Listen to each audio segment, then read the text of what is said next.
नमस्कार। आज हम एक बेहद गंभीर और परेशान करने वाले मामले की पड़ताल कर रहे हैं जो उड़ीसा के भुवनेश्वर से सामने आया है। मामला है एक सड़क की विवाद, हमले और उसके बाद भीड़ के तथाकथित न्याय यानी मॉब जस्टिस का। हम बिना किसी लाग लपेट के सीधा तथ्यों पर बात करेंगे और समझेंगे कि कैसे एक साधारण सा दिन अचानक इतनी खौफनाक अराजकता में बदल गया। तो चलिए इस पूरी घटना की तह तक चलते हैं। अब इस पूरे मामले को देखते हुए जो सबसे बड़ा सवाल हमारे दिमाग में आता है वो ये है कि सड़क पर हुआ एक आम सा दिखने वाला हमला अचानक एक जानलेवा भीड़ की हिंसा में कैसे तब्दील हो जाता है। ये सिर्फ एक सवाल नहीं है, बल्कि ये एक्शन और रिएक्शन की उस पूरी चेन को दिखाता है जिसे आज हमें समझना है। अब देखिए, अक्सर सड़क पर होने वाली घटनाएं पल भर में इतना विकराल रूप ले लेती हैं कि कानून और व्यवस्था तो जैसे कहीं पीछे ही छूट जाती है। आज हम यही डिकोड करेंगे कि आखिर वो कौन सा ब्रेकिंग पॉइंट होता है जहां एक अपराध किसी दूसरे कहीं ज्यादा हिंसक अपराध को जन्म दे देता है। तो भाग 1, शुरुआती हमला। चलिए देखते हैं कि भुवनेश्वर के भीमगरपुर इलाके में गुरुवार की शाम आखिर ये पूरी घटना शुरू कैसे हुई। शुरुआती जानकारी के मुताबिक 2 युवकों ने इस घटना को अंजाम दिया, और वो भी बहुत तेजी से।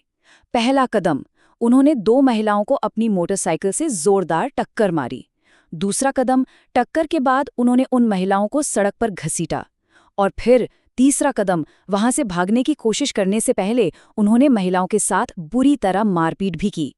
आप सोच सकते हैं कि ये कितना अचानक और खौफनाक रहा होगा। ये कोई मामूली एक्सीडेंट नहीं था, बल्कि एक के बाद एक किया गया हमला था जिसने तुरंत वहां के माहौल को बेहद तनावपूर्ण बना दिया। और यहीं से मामला पूरी तरह बेकाबू हो जाता है। भाग 2, भीड़ का दखल। पुलिस का एक बयान इस पूरी कहानी का सबसे अहम हिस्सा है। उन्होंने कहा, चीखें सुनकर स्थानीय लोग मौके पर जमा हो गए और बाद में आरोपियों को पकड़ लिया। महिलाओं की उन चीखों ने ही आसपास के लोगों का ध्यान खींचा। देखते ही देखते वहां भारी भीड़ जमा हो गई और उन्होंने भागने की कोशिश कर रहे उन दोनों लड़कों को वही दबोच लिया। ये वो नाजुक पल था जब सिचुएशन पुलिस के पहुंचने से पहले ही पूरी तरह से वहां मौजूद लोगों के हाथ में आ चुकी थी। और यहीं से शुरू होता है भीड़ का अपना इंसाफ। पुलिस के आने से पहले ही उस गुस्साई भीड़ ने दोनों आरोपियों पर सीधा हमला कर दिया। ये वो वक्त था जब भीड़ ने कानून को पूरी तरह से अपने हाथ में ले लिया। चश्मदीद बताते हैं कि भीड़ का गुस्सा 7वें आसमान पर था और उन्होंने किसी भी कानूनी प्रक्रिया या पुलिस का जरा भी इंतजार किए बिना दोनों को बुरी तरह पीटना शुरू कर दिया। ये हमें साफ दिखाता है कि जब लोगों का सामूहिक गुस्सा फूटता है तो फिर प्रशासन के लिए हालात को संभालना कितना नामुमकिन सा हो जाता है। अब थोड़ा रुककर इस घटना के सबसे भयानक पहलू को देखते हैं। भाग 3, चोटें और हताहत। इसके परिणाम बहुत ही दुखद रहे हैं। भीड़ ने जिस बेदर्दी से पिटाई की उसका नतीजा ये हुआ कि एक आरोपी की मौत हो गई। जी हाँ, वहीं दूसरा आरोपी बुरी तरह से घायल है और इस वक्त अस्पताल में जिंदगी और मौत के बीच झूल रहा है। हमें इस सच को बहुत ही निष्पक्ष होकर देखना होगा। सड़क पर हुए एक अपराध का जवाब भीड़ ने दूसरे अपराध से दिया और इसका सीधा नतीजा, एक जान चली गई और दूसरी खतरे में है। दूसरी तरफ अगर हम इस घटना की शुरुआती शिकार यानी उन महिलाओं की बात करें तो उनकी हालत भी काफी गंभीर है। दोनों महिलाओं को गहरी चोटें आई हैं और वो अभी मेडिकल निगरानी में है। घटना के तुरंत बाद उन्हें अस्पताल ले जाया गया था। सड़क पर उस मोटरसाइकिल की टक्कर, घसीटे जाने और मारपीट की वजह से उन्हें जो शारीरिक नुकसान पहुंचा है वो साफ बताता है कि वो शुरुआती हमला अपने आप में कितना ज्यादा क्रूर था। इस पूरी अफरा तफरी और दुखद मौतों के बाद अब असली काम कानून का शुरू होता है। भाग 4, जारी जांच। पुलिस की जांच फिलहाल कई अलग अलग दिशाओं में चल रही है।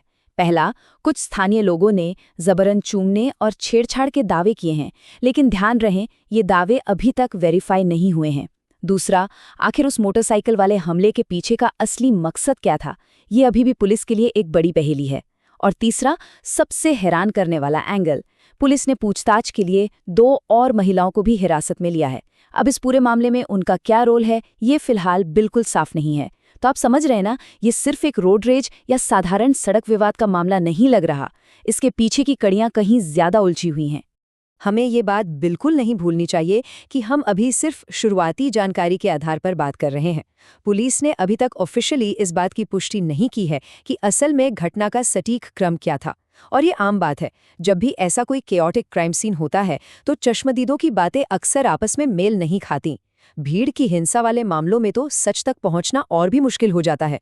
इसलिए जब तक कोई पुख्ता और आधिकारिक रिपोर्ट नहीं आ जाती, हमें किसी भी फाइनल नतीजे पर पहुंचने से बचना चाहिए।